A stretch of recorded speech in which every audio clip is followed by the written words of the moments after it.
ಕೊಲೆ ಪ್ರಕರಣದಲ್ಲಿ ನಟ ದರ್ಶನ್ ಆರೋಪಿ ಸ್ಥಾನದಲ್ಲಿ ನಿಂತಿದ್ದು ಈ ವಿಚಾರವಾಗಿ ಮಾತಾಡೋಕ್ಕೆ ನಮ್ಮ ಜೊತೆ ನಿರ್ಮಾಪಕರಾದಂಥ ಕೆ ಮಂಜು ಅವರು ಇದ್ರೆ ಬನ್ನಿ ಮಾತಾಡ್ಸೋಣ. ಸರ್ ನಮಸ್ತೆ. ಮೊದಲಿಗೆ ಸರ್, ಈ ಥರದೊಂದು ಘಟನೆಯನ್ನು ಯಾರೂ ಕೂಡ ಊಹೆಯನ್ನು ಮಾಡಿರಲಿಲ್ಲ. ನಿರ್ಮಾಪಕರಾಗಿ ಈ ಥರದೊಂದು ಘಟನೆಯಲ್ಲಿ ದರ್ಶನ್ ಸಿಕ್ಕಾಕೋತಾರೆ ಅಂತ ಅಂದ್ಕೊಂಡಿದ್ರ? ಮತ್ತು ಈ ಬೆಳವಣಿಗೆ ಬಗ್ಗೆ ನಿಮ್ಮ ಮೊದಲ ಮಾತು ಸರ್. ಇದು ಊಹಿಸಲಾಗದಂಥ ಒಂದು ನೋವು ಸಂಗತಿ. ಇದು ನಾವು ಕಣ್ಣಾರು ನೋಡಿಲ್ಲ. ಕೆಲವು ಮಾಧ್ಯಮಗಳಲ್ಲಿ ಸುಮಾರು ಒಂದು 40 ಮಾಧ್ಯಮದಲ್ಲಿ 40 ಥರ ಹೇಳ್ತಾರೆ. ನಾವು ಯಾರನ್ನ ನಾವು ನಂಬೋಕ್ಕಾಯ್ತಾಯಿಲ್ಲ.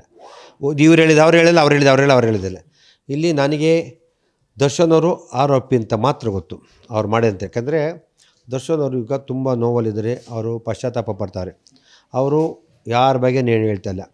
ಆಮೇಲೆ ದರ್ಶನ್ನು ಒಬ್ಬನ ಸಾಯಿಸೋ ಮಟ್ಟಕ್ಕೆ ಹೋಗುವಂಥ ವ್ಯಕ್ತಿ ಅಲ್ಲ. ಆಮೇಲೆ ದರ್ಶನ್ ಇರೋ ಸ್ಥಾನಕ್ಕೆ ಅವರೇಳೋ ಬೆಲೆಗೆ ಬೇರೆ ರೀತಿದೆ.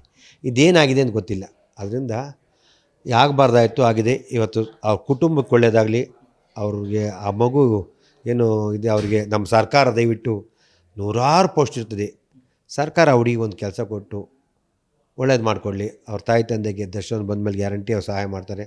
ಯಾಕೆಂದರೆ ಅವನು ತುಂಬ ಅನಾಥಾಶ್ರಮಕ್ಕಾಗ್ಬೋದು, ಶಾಲಾ ಮಕ್ಕಳು ಫೀಸ್ ಆಗ್ಬೋದು, ಬಡವರಿಗೆ ಅಂಗವಿಕಲರಾಗ್ಬೋದು, ತುಂಬ ಜನ ಸಹಾಯ ಮಾಡ್ತಾನೆ ದರ್ಶನ್.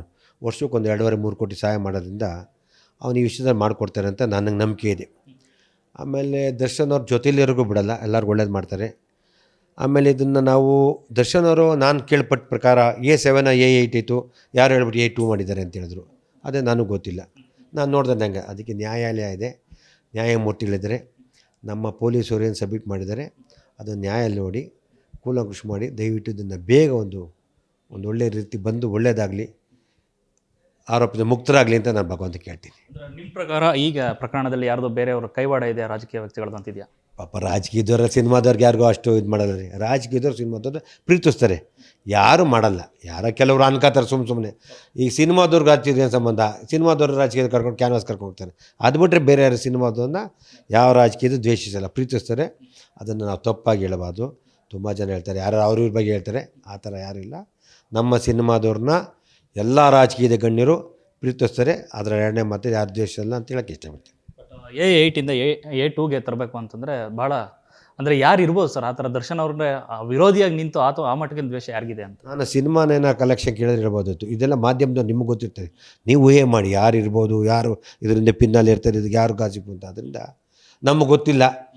ಆದರೂ ಅವ್ರಿಗೆ ಒಳ್ಳೇದಾಗುತ್ತೆ ಅಂತ ಹೇಳೋಕ್ಕೆ ಇಷ್ಟ. ಯಾಕೆ ದರ್ಶನ್ ಅವರಿಗೆ ಇವತ್ತು ಬಂದಿರೋ ಕಷ್ಟ ಬಿಡುಗಡೆ ಆಗಲಿ ಅಂತ ಹೇಳೋಕ್ಕೆ ಇಷ್ಟಪಡ್ತೀನಿ. ನಾಳೆ ಹಿಯರಿಂಗ್ ಇದೆ, ಬಟ್ ಎಲ್ಲೋ ಒಂದು ಕಡೆ ನೋಡಿದ್ರೆ ರಿಮೈಂಡ್ ಕಾಪಿಯಲ್ಲಿ ನೋಡಿದ್ರೆ ದರ್ಶನ್ ಅವ್ರ ಬಿಡಿಸ್ಕೊಬರೋಕ್ಕೆ ಜಾಮೀನು ತರೋಕ್ಕೆ ಭಾಳ ಕಷ್ಟ ಇದೆ ಅಂತ ಅನಿಸ್ತಾ ಇದೆ. ಸರ್, ನೀವು ಕಷ್ಟ ಇದ್ದೀವಿ. ಇವತ್ತು ಆ್ಯಕ್ಚುಲಿ ನ್ಯಾಯಮೂರ್ತಿಗಳಿಗೆ ಅವ್ರಿಗೆ ಇರ್ತದೆ. ಅದರಲ್ಲಿ ಯಾರ್ಯಾರು ಏನೇನು ಮಾಡಿದ್ದಾರೆ ತುಂಬ ಸೆಕ್ಷನ್ ಹಾಕಿದ್ದಾರೆ. ನ್ಯಾಯಮೂರ್ತಿ ಇವ್ರ ಸೆಕ್ಷನೆಲ್ಲ ಅವ್ರು ಒಪ್ಕೋಬೇಕಲ್ಲ. ಇವ್ರು ಬರೆದ ತಕ್ಷಣ ಅವರು ಇದು ಮಾಡೋಕ್ಕಲ್ಲ. ಅವ್ರಿಗೆ ಗೊತ್ತಿರುತ್ತೆ ಸಮಾಜದಲ್ಲಿ ದರ್ಶನ್ ಇವತ್ತು ಮಾಡಿಲ್ಲ ಅಂತ ಅಲ್ಲೂ ಅವರು ಚರ್ಚೆ ಮಾಡ್ತಾರೆ. ನ್ಯಾಯಮೂರ್ತಿಗೆ ಏನು ನ್ಯಾಯ ಅನ್ನಿಸ್ತದೆ ಅವ್ರು ತೀರ್ಮಾನ ಮಾಡ್ತಾರೆ. ಅವ್ರಿಗೆ ಆದಷ್ಟು ಬೇಗ ಬಂದು ಚಿತ್ರರಂಗಕ್ಕೆ ಮಾಡಿರೋ ಪ್ರೊಡ್ಯೂಸರ್ಗಳು ತುಂಬ ಕಾಯ್ತಾವ್ರೆ. ಅವರಿಗೆಲ್ಲ ಒಳ್ಳೇದಾಗಲಿ, ಕೊಟ್ಟಿರೋ ಅಡ್ವಾನ್ಸ್ಗಳು ನಿರ್ಮಾಪಕ ಒಳ್ಳೇದಾಗಲಿ, ಅವ್ರು ಬೇಗ ಮುಕ್ತರಾಗಿ ಬರಲಿ ಅಂತ ಹೇಳ್ತೀವಿ. ನ್ಯೂಸ್ ಫಸ್ಟ್, ನಿರ್ಭೀತಿಯಿಂದ ನಿಮ್ಮ ಪರವಾಗಿ.